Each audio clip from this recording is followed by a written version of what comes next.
Right, Neil, this is the 100th anniversary of the Scottish Cricket Union in 1909, and here we are playing Australia again. Indeed, the first ever game that was played under the auspices of the Scottish Cricket Union 1909 was right here on the 28th of June 1909. It was a first class match, very many of those, and indeed it was a closely fought first class match, with Australia holding out for a draw. We actually held the Australian batting quite well, but the boundaries were very small, a bit like prep school boundaries, and they came away in the later overs of innings. They scored 334, and until today that was the highest score Australia had made against us in a one innings game. We didn't bat very well, and in fact we got beaten by 203 runs. I do hope we do better today.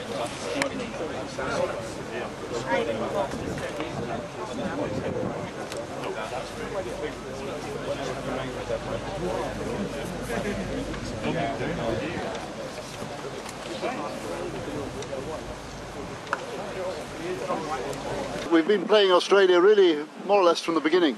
Yes, indeed. The first time the Australians toured the UK was in 1878, and they played against 12 of the west of Scotland on that occasion at Hamilton Crescent. The first time they played against the full Scotland team was against 1880, and so it has continued. We've played the full Australian team no less than 30 occasions.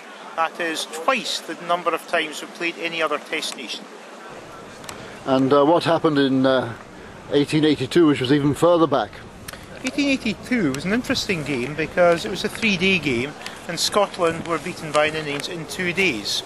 That was obviously a disappointment to the Scotland team, but particularly to the treasurer of the Scottish Cricket Union of the time, a predecessor of the present organisation. The third day was a Saturday and they were looking for a good money day.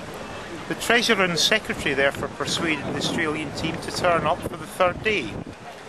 Turn up they did, and on that day Scotland achieved a win, their only ever win against Australia. Australia batted first and scored 122. Scotland then went to the wicket, overtook the Australian score and kept on batting. They scored 167 for 7. Their top scorer was Leslie Balfour Melville, who got 73. That was his top score for Scotland, and he was undoubtedly the greatest Scottish player of the Victorian era. Well, that's quite an accolade, but there have been some pretty good performances by other batsmen for Scotland over those years. Indeed they have. If you ask down Greenock way, they will tell you John Kerr was the greatest player ever to play for Scotland. And his greatest innings was the 147 he scored against Australia, again at Raeburn Place, back in July 1921. I have some doubts about that because Australia batted first and scored 514 in under 88 overs. They then, according to newspaper reports, weren't really caring very much as Kerr got his 147. Undoubtedly though, it was a major feat. Jimmy Aitchison, who was a comparable figure to John Kerr in the late 1950s, the greatest batsman ever to come out of Kilmarnock, he also scored 100 against Australia. For Australia, what were the top batting performances for them? There have been quite a few top batting performances over the year, but I have to say I am the historian for Scottish cricket rather than Australian cricket, so I haven't taken particular note about them. However, one that particularly comes to mind is Don Bradman's last 2 innings in the UK. That was on the 1948 tour, known as the Invincibles Tour. They came up to Rayburn Place in September, and Bradman, unusually, was cheaply out. Their very last game was at Mannifield, and to Mannifield he went, and Bradman scored 123 not out, including 17 fours and 2 sixes. It is recorded on the walls of the Mannifield Pavilion, a great innings and the biggest crowd ever to watch a game in Scotland. Which was how big? It depends on the estimates. I've heard various estimates of 15,000. Certainly it was 10,000. Well, today there are 4,200 people who've watched another Australian century from David Hussey. Here he goes again. David Hussey is in the mood. That is enormous. That is right over the sight screen and halfway up that massive tree. And there it is. A brilliant century to David Hussey, his first for Australia. What about the bowlers? What Australian performances or even Scottish performances would you highlight?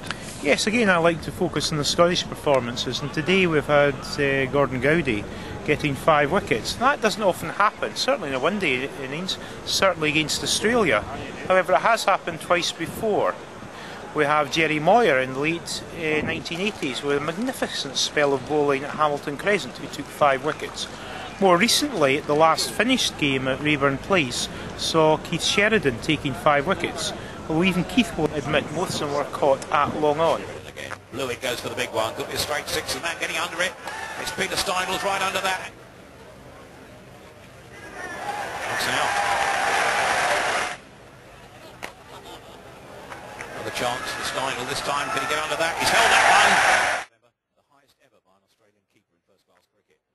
And he's going to have fun there because that is straight down somebody's throat, out on the boundary. And if he held that, George Salmon. Healy goes for the big one.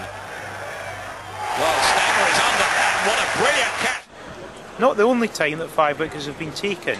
That very first game back in 1909, Ringrose, the Scottish professional, took 5 wickets, and perhaps of even more interest was in the late 1930s at the North Inch, Scott Simon, who went on to be the Rangers manager, took 5 wickets in an Australian innings.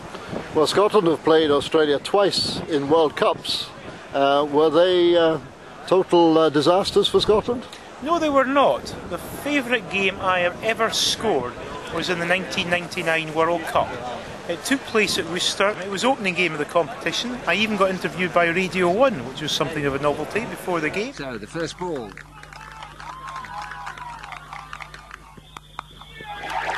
And straight away, what a start. And looking at the Australian team of that time marching at the ground, I thought we were going to get annihilated. We didn't. We played out of our skins. Australia did not play at their best, and we gave them a very good competitive game. They won by 6 wickets. By my God, what a game.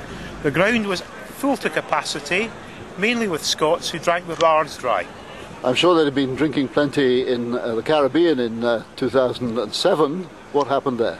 Yes, again, it was the first game of the competition, and Scotland were playing Australia. It was a Basseterre in St Kitts.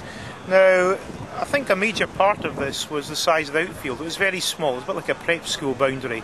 And Australia made full use of that towards the end of their innings. They scored 334, which was their highest one-day innings score before today. Scotland rather limped along in reply and were beaten by 200 runs. It was a great occasion, but in my mind it was not as great occasion as Worcester. Here he goes again.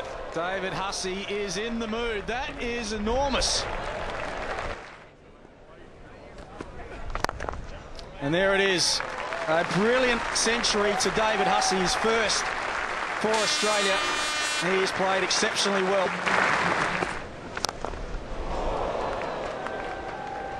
Fieldsman underneath it, and he's taken it.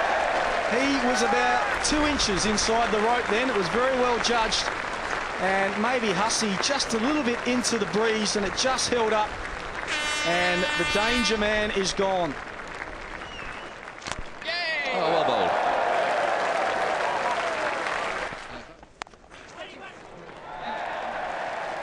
And with that length again, he's got a bowl fuller than this. Oh, what a good catch. Oh, well bowled. 5 wickets for Gowdy.